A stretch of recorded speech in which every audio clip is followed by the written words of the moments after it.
नमस्कार दोस्तों, स्वागत है आपका हमारे चैनल पर फिर से एक बार नई कहानी के साथ। तो चलिए बिना समय गवाए कहानी को शुरू करते हैं। अचानक बाहर के कमरे से पापा के ज़ोर-ज़ोर से बोलने की आवाज़ आने लगी।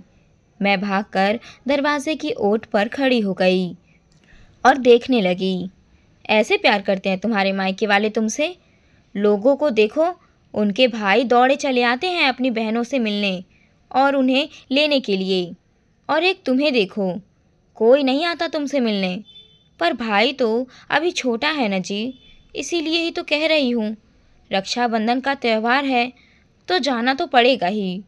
मेरे पास तो वक्त नहीं है कि तुम्हें इधर से उधर लेकर डोलता फिरूं।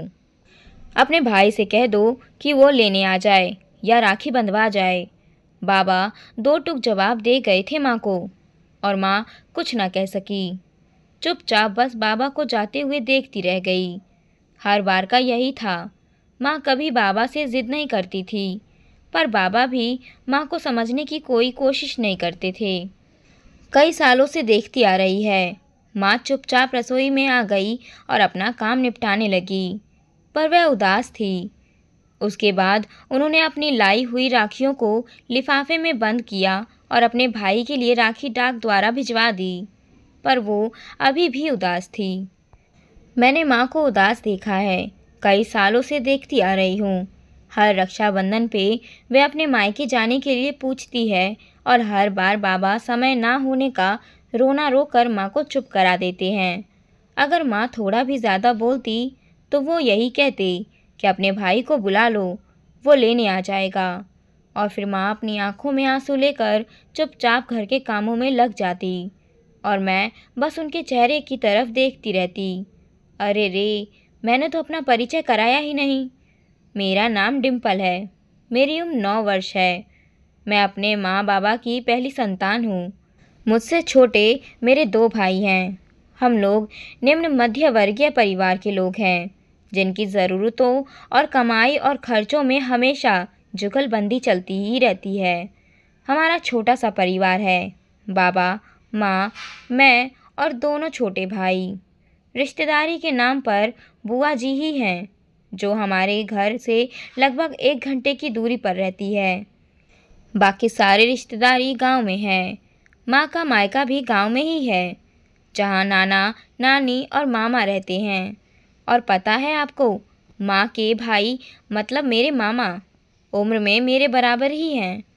अब आप समझ सकते हैं कि उनके परिवार वाले इतनी छोटी उम्र में उनको कैसे इतनी दूर भेज सकते हैं।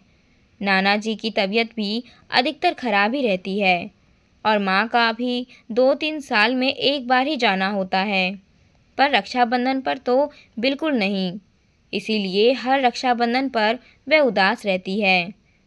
हर बार पापा के हाथों पर बुआ जी की लाई राखी सजी होती है। मेरे दोनों भाइयों के हाथों में भी मेरी राखी सजी होती है। सब हंसते मुस्कुराते हैं, पर माँ चेहरे पर नकली मुस्कुराहट का आवरण ओढ़े सिर्फ काम करती है। पहले समझ नहीं थी, पर अब मैं बड़ी हो रही हूँ ना, इसीलिए अब मुझे सब समझ में आता है। यह भी समझ में आता है कि बाबा का माँ को मायके के लिए ना कहना गलत है, पर बाबा के सामने ज़ुबान खोलना बहुत हिम्मत वाला काम है। बाबा बहुत जल्दी नाराज़ हो जाते हैं और ज़ोर ज़ोर से चिल्लाने लगते हैं। इतनी हिम्मत शायद मुझ में अभी तक नहीं आई कि मैं उनके सामने बोल सकूं। पर इस रक्षाबंधन को मैं अपनी माँ को उदास देखने को तैयार नहीं थी। मन में कुछ ठान चुकी थी। मैं अपने मामा को गांव से शहर नहीं ला सकती थी, और ना ही मैं अपनी माँ को शहर से गांव भेज सकती थी। उसके लिए उम्र मेरी बहुत छोटी है, इसीलिए कुछ और ही करने की सोची। हर रक्षाबंधन पर शाम को हम तीनों भाई बहन अपने बाबा के साथ मंदिर जाते हैं, तो इस बार भी जाएंगे। यह तो पहले से तय था। तो उस दिन सुबह बुआ जी घर पर पहुंच गई। उन्होंने अपने भाई भाभी को राखी बांधी। उसके बाद मैंने अपने दोनों भाइयों को राखी बांधी, और पता है, दोनों भाइयों ने मिलकर मेरी थाली में पूरे 100 रुपये रखे।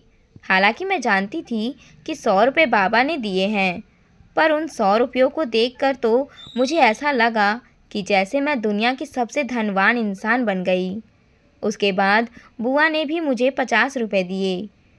उसके बाद माँ ने जो खीर पूरी बनाई थी हमने मिलकर खाई और उसके बाद बुआ रवाना हो गई। जब हम लोग शाम को मंदिर के लिए रवाना होने लगे तो अपने गुल्लक में से मैंने सारे पैसे निकाले और अपनी पॉकेट में डाल कर निकल गई अपने बाबा और भाइयों के साथ। मंदिर पहुंचकर हम लोगों ने दर्शन किए। उसके बाद बाहर लगे बाज़ार में घूमने लगे। तन से, मन से, धन से, तीनों से ही सोच कर आई थी कि आज तो मुझे कुछ भी हो जाए अपनी माँ के चेहरे पर खुशी देखनी है। इसीलिए बाज़ार की रौनक देखने की जगह मैं पहुँच गई सीधे उस दुकान पर जहाँ छोटे छोटे कान्हा जी रखे हुए थे। मुझे वहाँ देखकर बाबा ने अपनी रौबदार आवाज़ में पूछा, अरे डिम्पल, क्या लेना है तुझे? कहीं बाबा नाराज़ न हो जाए। पर फिर भी डरते हुए मैंने कहा, बाबा मुझे छोटे से कान्हा जी चाहिए। सुनते ही बाबा ने मुझे ऊपर से नीचे की तरफ ऐसे घूर कर देखा जैसे मैंने उनकी प्रॉपर्टी मांग ली हो। अरे क्या करेगी इसका? रहने दे, महंगे बिकेंगे। नहीं बाबा, पैसे मैं दूंगी। मैं अपने गुल्लक के और जो भाई ने और बुआ ने दिए थे वो सारे पैसे लाई हूँ। प्लीज़ दिला दो ना। मेरी बात सुनकर बाबा हैरान रह गए, पर थोड़ी देर चुप रहने के बाद फिर उन्होंने दुकानदार भैया से पूछा, भैया ये छोटे कान्हा जी कितने के दिए? 350 रुपये में। मेरा तो पैसा सुनते ही दिल बैठ गया। मेरे पास तो सिर्फ 300 रुपये ही थे और बाबा मुझे कान्हा जी दिलाने के लिए पैसे तो नहीं देंगे, इतना तो मैं अच्छे से जानती थी। मैंने धीरे से कहा, मेरे पास तो सिर्फ 300 रुपये हैं, इतने में ही दे दो ना अंकल। नहीं नहीं बेटा, छोटी बच्ची हो इसीलिए मैं तो जो भाव आया है वही भाव में दे रहा हूँ, इतना कम कैसे करूँ? दे दो ना अंकल, मुझे कान्हा जी चाहिए। कहते हैं ना कि अगर कान्हा दिल में ही बैठ जाए तो उसे आपके घर में आने से कोई नहीं रोक सकता। मुझे अंकल से भाव ताव करते देखकर पता नहीं मेरे बाबा के मन में क्या आया कि पहली बार वह मुझे कोई चीज़ दिलाने को खुद ही तैयार हो गए।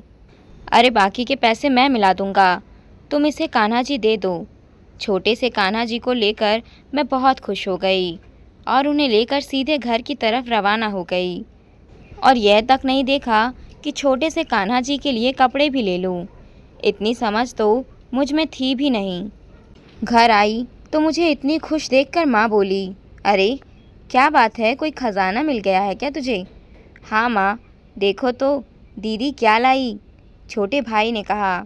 मेरे हाथ में छोटे से कान्हा जी को देखकर माँ हैरान रह गई। उन्होंने बाबा की तरफ देखा और इसकी बड़ी इच्छा थी। अपने गुल्लक के सारे पैसे और दीदी ने जो पैसे दिए वह सब इस कान्हा जी को लाने में खर्च कर दिए इसने। पता नहीं ऐसा क्या मोह हो गया है इसे। माँ ने आश्चर्य से मेरी तरफ देखा। माँ, आप हर रक्षाबंधन पर उदास रहते हो ना, क्योंकि सब अपने भाइयों को राखी बांधते हैं। पर अब से आप परेशान मत रहना।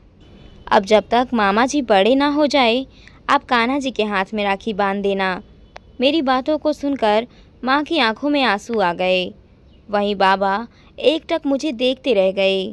बाबा भी कुछ बोल ना सके, शायद उन्हें उनकी गलती का एहसास हो रहा था। बाबा को शायद उम्मीद नहीं थी कि उनकी नन्ही कली इतनी बड़ी हो चुकी है कि अपनी माँ की भावनाओं को समझने लग गई है। कुछ पल की चुप्पी के बाद माँ ने कान्हा जी को मेरे हाथ से ले लिया और फटाफट पहले उनके कपड़े तैयार करे और फिर कपड़े पहनाने के बाद उसे राखी बांधकर मिश्री का भोग लगाया। यह सब करते समय मैं निरंतर माँ के चेहरे की तरफ देखे जा रही थी। उनके चेहरे पर आज बहुत खुशी और सुकून था। अब कान्हा जी हमारे परिवार का हिस्सा बन चुके थे। सबसे बड़ा परिवर्तन तो हमने हमारे बाबा में देखा। अब बाबा ज़्यादा चिल्लाते भी नहीं थे। पहले सबकी सुनते थे, फिर जवाब देते थे। अगले रक्षाबंधन पर माँ के कहने से पहले ही बाबा ने गांव जाने के लिए टिकट करवा दिए। अब माँ को उदास नहीं रहना पड़ता। हाँ, कान्हा जी हमारे साथ ही आते हैं और आज भी माँ कान्हा जी को पहले राखी बांधती है।